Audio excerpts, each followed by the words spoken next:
और खबरों की तफसील। बुलंदशहर तशद्दुद मामले में 2 मुलजिमीन की गिरफ्तारी हुई है। इस केस के अहम मुलजिम योगेश राज की भी गिरफ्तारी हुई है। वहीं बजरंग दल, विश्व हिंदू परिषद के अरकान के खिलाफ केस दर्ज हुआ है। 60 नामालूम अफराद के खिलाफ भी मुकदमा दर्ज हुआ है। आपको बता दें कि कल बुलंदशहर के सियाना में पुलिस और शरपसंदों के बीच झड़प में एक पुलिस इंस्पेक्टर सुबोध कुमार और एक आम शहरी हलाक हो गया था। इलाके में तनाव को देखते हुए दफा 144 नाफिज कर दी गई है। किसी भी नाखुशगवार वाकये को रोकने के लिए इलाके में भारी तादाद में पुलिस एहलकार तैनात है। इंस्पेक्टर की मौत के मामले में मकतूल के बेटे ने कहा कि पहले भी जांच के ताल्लुक से इन्हें धमकियां मिलती रही हैं। लाइन ऑफ ड्यूटी में एक्सपायर हुए, बर्थडे पे नहीं आते थे क्योंकि जॉब करनी थी। आपने बताया कि अभी पता लगा था कि पहले भी उनको धमकियां आई थी, काम न करने आती थी, इंटरवेंशन आते रहते थे कि यहाँ पे ऐसे इन्वेस्टिगेशन मत करो, लेकिन वो करते थे। मकतूल इंस्पेक्टर के चचा राम अवतार सिंह ने कत्ल को साजिश करार दिया। इनका मानना है कि अखलाक कत्ल मामले का जांच अफसर होने की वजह से इन्हें साजिश के तहत कत्ल किया गया है। इखलाक की जो जांच इसी की विवेचना इसी कर रहा था जी, और हमको पूर्ण विश्वास है कि इसकी हत्या की गई है। क्या मानते हैं इसमें? समझे कि ये साजिश के तौर पे इसकी हत्या की गई।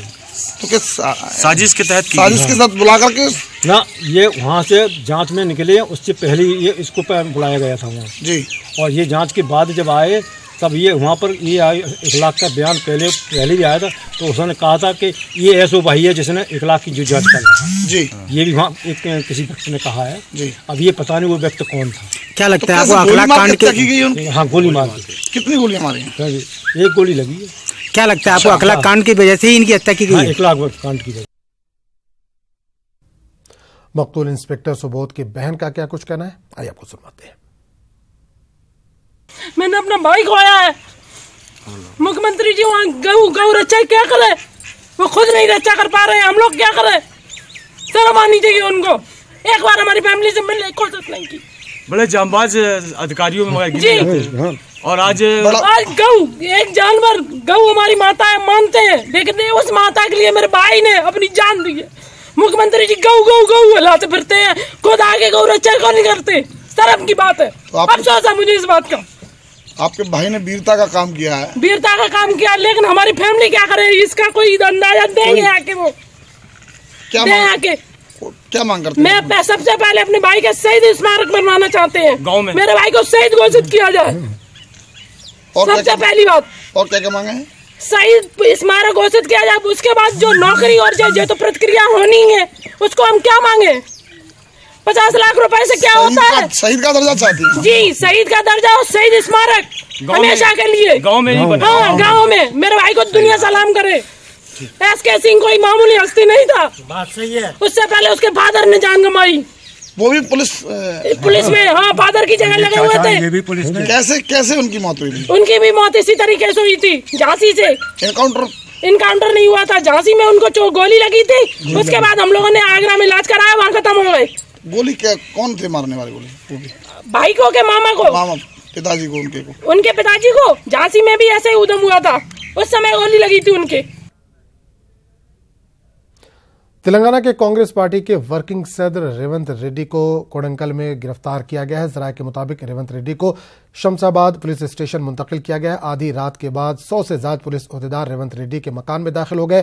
रेवंत रेड्डी के बेडरूम में दाखिल होकर इन्हें जबरदस्ती हिरासत में लिया गया। रेवंत रेड्डी ने कोडंगल के केसीआर के दौरे के पेश नजर बंद की कॉल दी थी।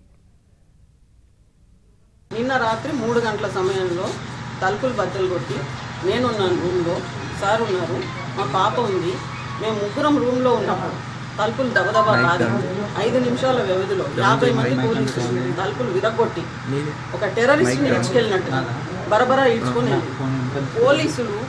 పోలీసులకి హక్కు ఉంటుందండి. ఎవరింటికి పడితే వాళ్ళ ఇంటికి, ఎప్పుడు పడితే అప్పుడు, ఏ సమయంలో పడితే ఆ సమయంలో ఐడి కార్డులు చూపించకుండా చకచక ఎత్తుకొని వెళ్ళిపోవచ్చా? ఇలాంటి హక్కు ఏమైనా పోలీసులకు రాజ్యాంగం కల్పించిందా? ప్రజాస్వామ్య వ్యవస్థలో అసలు నిరసన తెలిపే హక్కే లేదా? ఇది రాజ్యమా లేకపోతే ప్రజాస్వామ్యం? మీరు కూడా ఆలోచన చేయండి. మేము అడిగింది ఒకటే, కొడంగల్ అభివృద్ధిని అడ్డుకుంటూ మా వ్యక్తుల మీద, మా ప్రజల మీద దాడులు చేస్తూ ఇక్కడికి వచ్చి నువ్వు కార్యక్రమం ఎట్లా చేసుకుంటారు మీరు దానికి సమాధానం చెప్పండి. మాకు నీళ్లు రాకుండా ఆపిండ్రు, మాకు కాలేజీలు రాకుండా ఆపిండ్రు, మా సిమెంట్ ఫ్యాక్టరీ రాకుండా ఆపిండ్రు, దానికి మేము సమాధానం చెప్పమన్నాం.